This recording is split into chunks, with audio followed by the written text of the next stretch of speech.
Welcome everyone to another episode of the Rodcast. Today we are talking about leadership in church, and this one is a personal one for me because when I first came to Lifehouse, I really struggled with this idea of whether or not I could be a leader in the church. Would God choose me? Could I have an impact? Was I ready? All these kind of things. Could I lead in the church? And I had to have a real revelation. God had to speak to me through that season. And so I think there's many people out there wondering, like, is leadership for me? Can God use me in my church in a leadership capacity? Maybe even if it's really deep in their hearts, and maybe they wouldn't even say that out loud. But I think many people are asking these questions, or maybe don't feel, maybe that they don't feel it's for them. Is it for everyone? Maybe that's a good place to start. Is leadership in the church for everyone, Pastor Rod? I believe it is, but we have to define leadership because it's such a big world. This question comes in various forms. Another one is, do I have the temperament to lead, or does everybody have a temperament to lead? What about these sort of people and that sort of people? And my answer is yes, but it is in certain fields. And the field is attached to their gift and their passion. Part of being a pastor, we have the joy of helping people discover where they can lead in the church. So my answer is yes, everybody can lead, but it's where and how much. Those sort of questions, which are pastoral questions. But I want to answer the question you've asked. I believe everybody is called to do something for God, and it's attached to a local church experience. I do believe that. And so maybe probably a big part of why people don't feel like they're suitable for to lead is that they're probably looking at someone else and saying, I can't do that, or I'm not built for that, or I would hate to do that. But what you're saying is it can look very different. Yeah, I really do believe that. And like you, I've heard that statement so many times because they've attached to that person, or that's what that is. And let me give you an example that in Lifehouse, we have a lot of campuses, and every pastor is different, and every pastor's wife is different, and we celebrate that. Like, that is a human joy. Imagine if everyone was like me. That would be horrible, right? Or maybe if everyone was like you, how would you feel about that? So, yeah, you're answering the question. No. So it's not a negative to say that we're all different, and leadership does look different. And often your leadership gift and my leadership gift is best in a team, especially today, where honestly, it's to be a pastor. I know this is not about being a pastor, but being a leader has so many new skills today. Like, I think even 50 years ago, before I became a believer, you hear people talk about it was just like, prepare a message and visit people as a pastor. And today, you've got to be good at everything. You've got to be good at people skills and communication and online and to develop a counseling team and make sure you got your HR and it's just a different world. And as I look at even just, secular job markets, they're talking about every year you've got to learn like 10 new skills to become what you were, as effective as you were. So this is a really difficult moment, but I'm not meant to be doing it alone. And I think this is the great thing about bringing people into this leadership, is that my many, many weaknesses are now staffed by many, many gifts and many, many people. And I think even today, young people are even more aware that they can do something now, and older people too. I would love to speak to older people and say, you can retire, but don't retire from discipleship and from church, because these are some of your most fruitful years. So age and stage, gift, temperament, passion, I just think we have to discover and put people in their place of satisfaction and fulfillment. And you could even argue, like, okay, so it's more complex than it was, 100 years ago or whatever, but you could argue we also have way better tools. Like, I can't imagine pastoring or being a Christian leader without a phone. Like, how would you run volunteers and, gosh, like, or no internet? Yeah. Wow. Well, that was a lot of my, not the phone one, but the internet was a lot of my pastoring life before the internet. and he used to dial up and had that sound. And before that, there was the beginning of emails, about 1990. Can you believe it? The beginning of emails, 1990. And then before that, there was only the landline. And we had brick phones. I don't know if you've ever seen one. They'd like seen on old movies, like the original, $6 Million Man or something. The big brick phones, and before that, there was only landlines. And so we've been through this huge change, and that was a bit of a walk down memory lane, actually, that one. But yeah, I've lived through all those changes, and we could do the same with recorded music or whatever it is. The changes we've been through, and the changes now are faster than ever. The world is changing. As I said, people are saying that to be equally as effective as you were on your job, you've got to learn 10 new skills a year.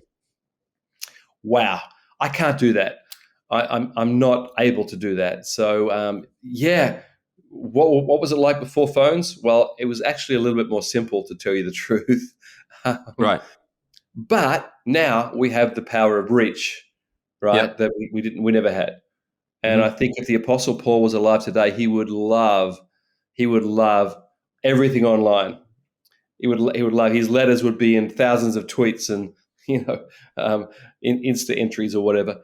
So you just go with what you've got. But I could not do what I was doing 30 years ago as a pastor now. Like it's very different. Yeah. And it will be different. And it will be different.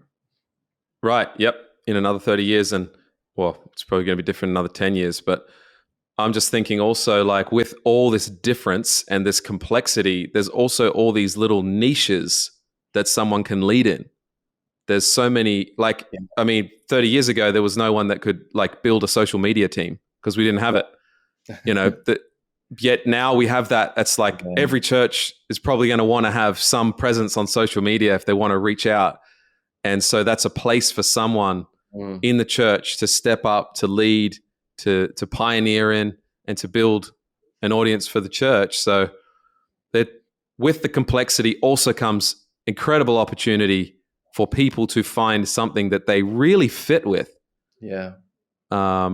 So there's good and bad to that, the complexity, I guess. Yeah. And as I said right at the beginning, and every age group has something they can do. And so older people are not going to be involved so much in social media. They might, but probably not.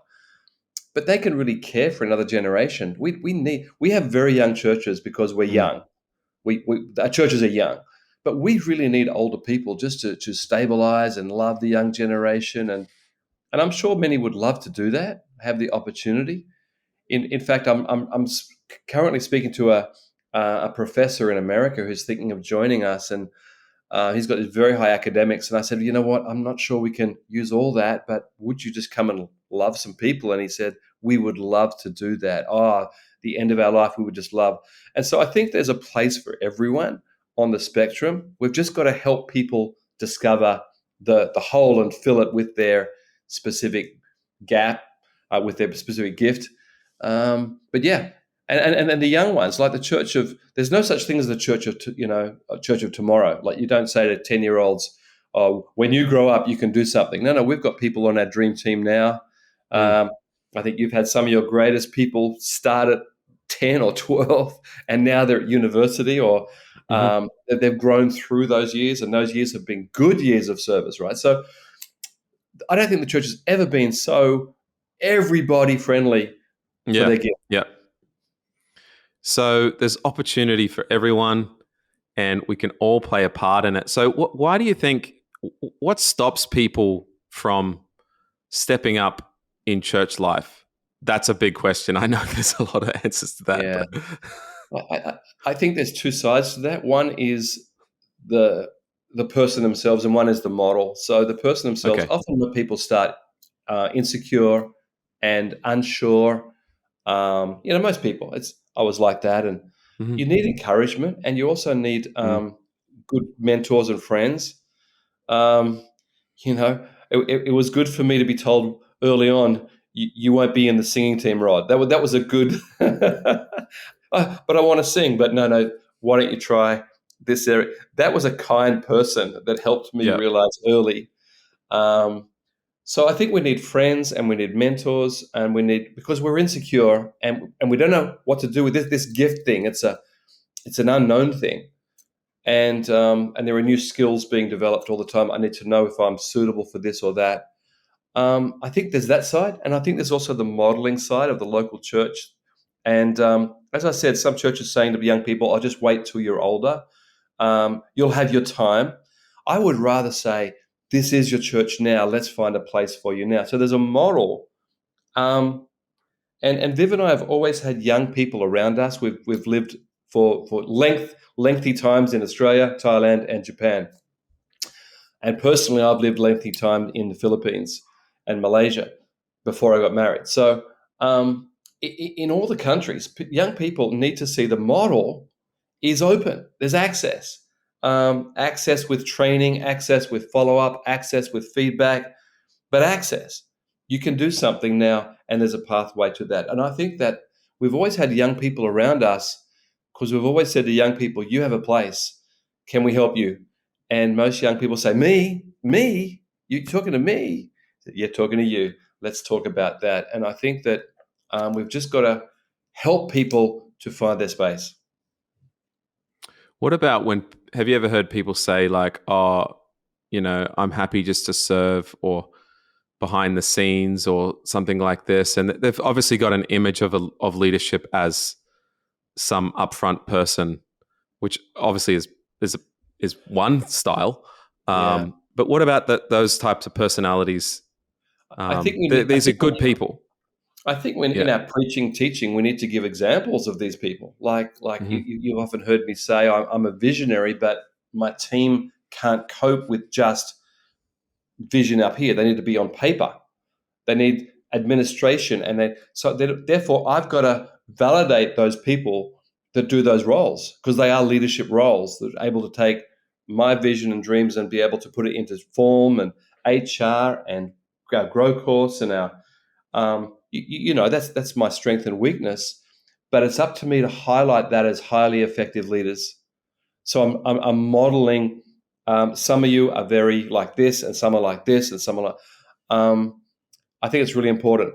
We do in our grow course, which is like our 101, welcome to church sort of course.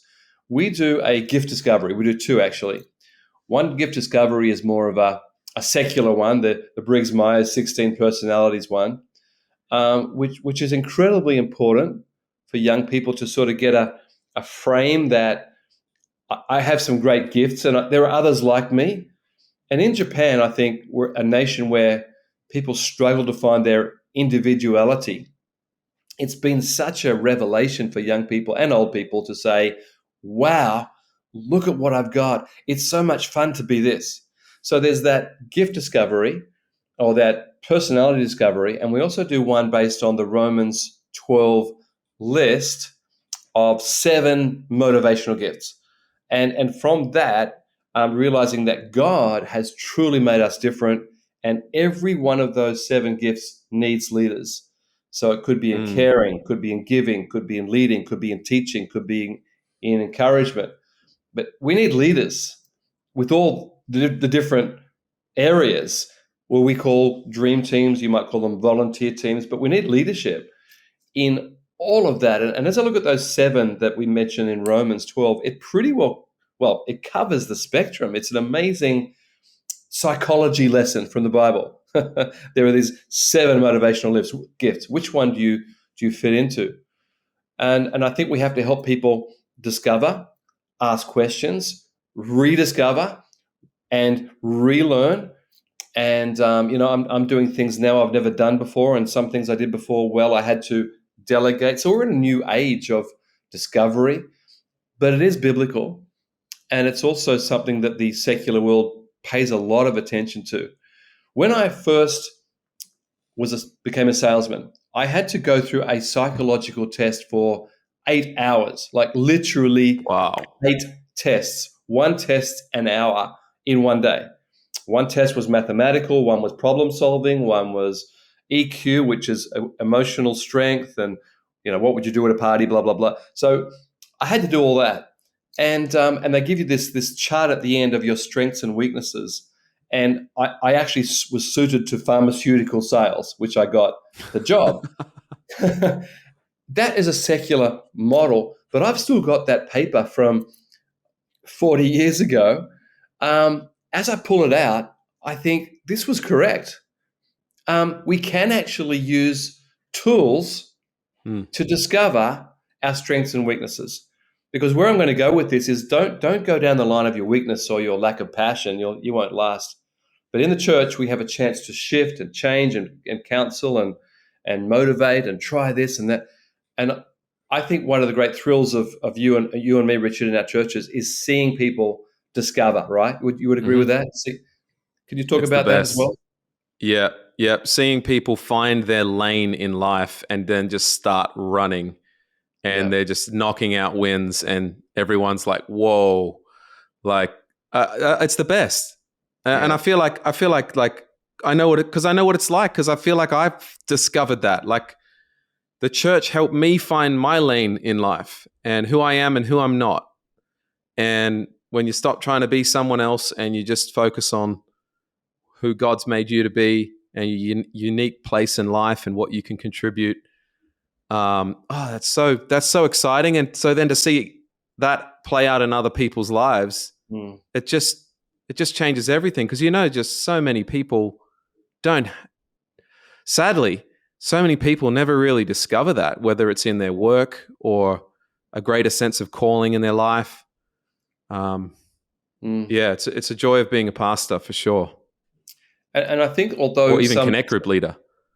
Totally. And Connect Group leader has so many skills. I say to people in Connect Groups, if you know how to deal with small groups, if you can deal with a small group of people and build skills there, you will be promoted. Like, this is a skill for the world. This ability to manage people well and get everyone talking, involved, and enjoying a small group falls over into every area of management and leadership that I know. It is an absolute training ground for success and promotion. And I think there are others too. Some people might say, well, I'm not going to be Connect Group leader, a small group leader. I say, fine, but in that group I see you doing this. And so as a leader I can say, the way you greet people is so nice. Do you realize that you actually are gifted? And most people go, me? No, I didn't know. So again, encouragement, observation. In that, I'm not trying to manipulate people. Like, it's genuinely, this is what you are good at. Sometimes that doesn't relate to the world, but it does. It does. Someone being very good at greeting could be a salesman, could be marketing, could be service industry. So it does actually fall into the area we're going to be successful in life. I was just thinking on that. Like, let's define this a little bit, because maybe not everyone is built to be a Connect Group leader or wants to be, but let's take leadership more high level. Like John Maxwell says, it's influence. He defines leadership as influence. Would you agree with that? Yeah, totally. Is that fair? Yeah, it's totally fair. So you can go to a restaurant and the guy has the manager tab here, but he's not the real leader in the room. The little girl in the corner, they go to for problem solving and what do we do here, and the menu's changed. They go to her or him, but not the manager with the guy. Now, it could be the same person, but we're observing who has the influence. John Maxwell also says when the real leader speaks, everyone listens. So it's not the person who has the title, it's the person who has the influence and people listen to. And I want to listen to people who've got that gift. Like some areas that I'm weak. Some are very obvious in technology. That I don't know what to do with technology, but I know the importance of technology. So I'm asking questions, but I'm not going to learn a lot about technology. I'm just going to raise up a whole bunch of technology people. So and get them going and talking and finding out and finding out what works in the community. Go out and find out, because I can't. For example, when we came to Japan and we wanted to go to universities, I was 42 years old. And already as a team leader, it would have been strange for me to go to universities. People would have said, who are you? Why? What are you doing on our campus? So I had to get the young ones, train them, but I would ask them afterwards, what did you learn? What did we learn? And so many people learnt their leadership by being asked to do something that, and being part of those people could end up being in marketing or being in sales or start their own business from learning skills elsewhere in church. One of the things I started out, my first job in church was to put out the chairs. Arriving early, put out the chairs. I loved it. And I couldn't understand why I loved it. I wasn't weird, but I just enjoyed putting out the chairs and praying, Lord, bless the place this morning. But later on, I realized that chairs represented space and represented environment, and it represented how people feel and filling a space. And it actually is a pastoral gift, believe it or not. So one gift doesn't look like another, but it is, and it takes friendship, leadership, mentoring, pastoring, discussion for people to find their niche and maybe their life work as well from that niche. Yeah, because I'm just thinking, like, some people might not be ready to take on a leadership role officially in the church, yet in your connect group, they are just awesome. Yeah. Or in the lobby, they're just awesome with new people. And they may not even have a role on the team, but can provide real influence. Like, not taking over. I don't mean, doing their own thing in that context, but I just mean bringing their weight into the room and using it to help lead in the church context. Like, man, if everyone showed up with that thinking, like, our churches would just be thriving. Like, I mean, all over the world, if that's how every Christian, live their life every day, showing up to church, whether they have a role, whether they're on the roster or not. I'm here. I'm going to be a great influence. I'm going to show up, bring a great attitude, include people. It's a pretty powerful picture that we can all lead, whether we have a role or not. I remember the very first connect group I ever ran. I was early 20s, and me and two girls in the church I went to in Sydney, we started a new group in an area there'd never been a connect group, because it was like a high turnover area, like backpackers area in a city, and the church had never had a connect group or small group in that area. And me and the two girls, it was their apartment, so I turned up, and I'm the teacher, and those two girls, one of them was an inviter and one of them was a hospitality girl. And so one was inviting all these people, and the other one prepared the chairs and the home, and I was leader. The three of us became the most incredible team, but only I had the title of leader, right? And I don't think those girls ever became a connect group leader, but they were so leadership in their areas. And that small group grew to be very, very fast growing group. I had some very interesting people in it, and we had a few problems, but it really grew, and we grew a lot of leaders out of that group who became connect group leaders. Not those two girls, but those two girls I give them real honor. And I'll tell that story anywhere, that you don't have to have the title. You just have to use your gift, and you are a leader. So the girl that invited was amazing, and she did follow up. The girl that did hospitality was amazing. They were leaders, and we ran and we grew a connect group. I love that story. It's significant to me as a pastor to see how good connect groups run, because good connect groups usually do have a teaching leader and a caring leader and a communications person. That immediately will start growing. So if everyone has the same gift, it may not grow, but all the different gifts together, mobilized. And I said to those two girls, I said to the one inviting, you have an amazing gift, and the hospitality girl, you have an amazing gift. Like, wow. And I think they loved it. They just loved being part of this growing group and team and using their gifts. So yes, everyone can be a leader, have influence. You're talking about attitude, turning up with good attitude. They're a leader. And I think that's what makes good church culture, isn't it? Like, in Japan, I'm sure, in Hong Kong, where you are, here in Indonesia, people come to church a little bit scared, a little bit, what are the people like?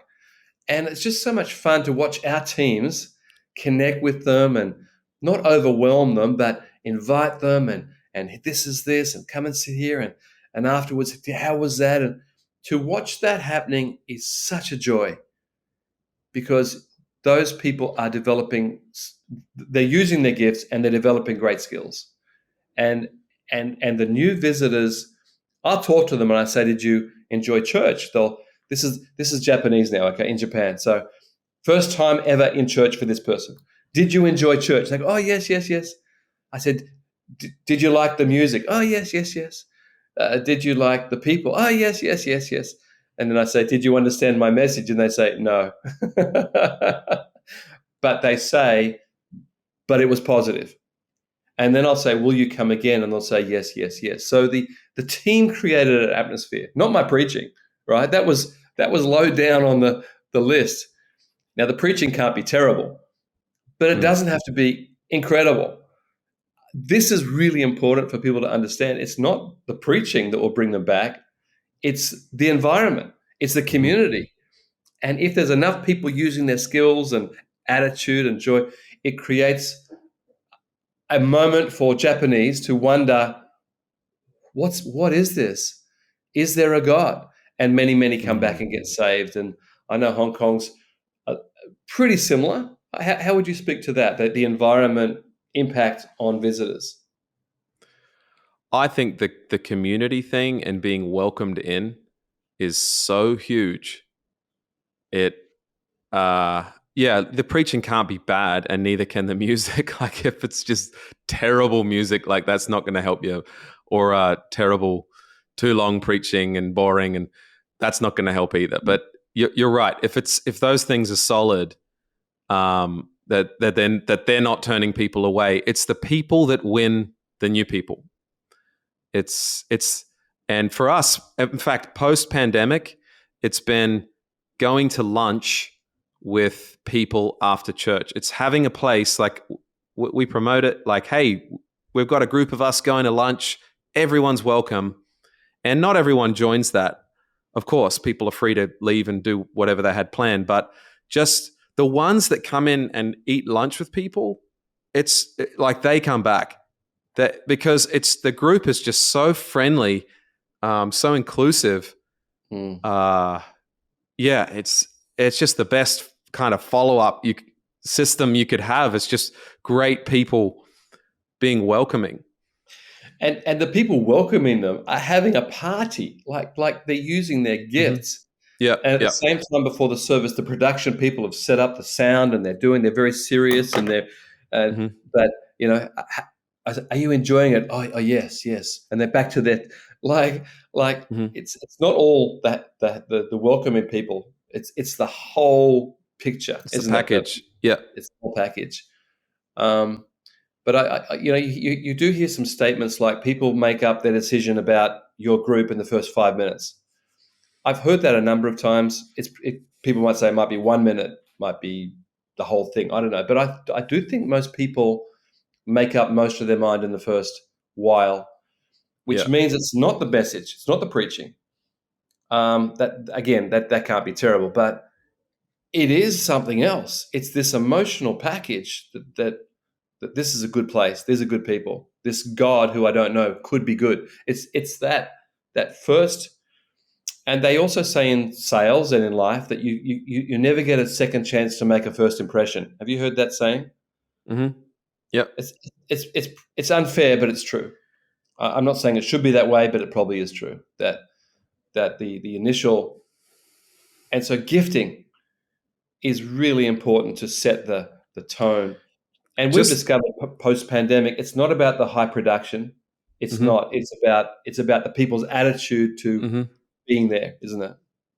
I was just going to say, just on your first impression thing, it's fascinating how many people can tell you years later, even 10 years later, who the first person they met at church was. Right. They remember the first conversation. Yeah. And I can even think of the first person that talked to me when I walked into our church. And, that's pretty amazing. And even if that person had no more influence in their life, moving forwards, it still had an impact. There was significant. Right. So everyone's a leader. Everyone has potential to grow into a great leader in their lane. I think you used that word, in their zone. So I think church should be a place of discovery. I really do, and friendship and leadership, and with the right attitude, I think we can help people also discover maybe that's not their lane. I gave my example of being a singer. Like, it was hurtful for the first week, and then I'm thankful for the rest of my life. I want to be a singer. You're not. Some people can develop. No, not with me. So I just think we have to have a family atmosphere where it's not manipulative. Manipulation is when I want you to be for something for me. But genuine encouragement is I want you to be someone for you, who you should be. And I think we're going to help a lot of people discover they can be leaders in their zone, in their lane. And many times I'll ask opinion from people who are very quiet, but I know they're good in a certain area. And I'll sit and I'll talk to them about something, and I'll say, thank you. And they'll be, oh, thanks, Pastor Rod. I say, no, thank you. Like your ability, skill, talent, I really appreciate it. And they light up, And even when we meet with people on the streets of Tokyo and we say things about them, nice things, they sort of tear up. It's like so impacting to have someone say a genuine thing about your life. When it's not, because you can sniff flattery. And manipulation. I think the genuine encouragement, I know in our context here, it's just so lacking in schools, in homes, sadly. If you're encouraged, if in the workplace, I mean, that almost never happens. So we can really have a big impact in our churches and in our connect groups and teams. It's exciting. And same when people fail too. Like, if someone makes a mistake in church life, I mean, just a functional thing, forget something or whatever, or they're not suited towards something, we can make changes with that person. And it's a very soft adjustment. Yeah. You're not going to lose your job. It's not like the marketplace can be pretty ruthless. True. Yeah. Wow. And I just to finish, let me say, I do believe everyone's called, everyone's gifted by the Lord, by the Father in heaven. And that scripture in Ephesians 1, 4, and 5 says he designed something for us to do. He predestined us. He called us. And Paul is writing to the entire Ephesian church, not to the leaders. The entire church. He's saying, you're all called. You're all gifted. God had a plan before. Discover your plan. What a great word. Let's do it. All right, everyone. It's been fantastic spending this time with you. We'll see you on the next Rodcast. Bye-bye. Thank you so much for joining us today. And if you enjoyed today's episode with Pastor Rod, why don't you subscribe on whatever platform you are listening to this, and we'll see you next time.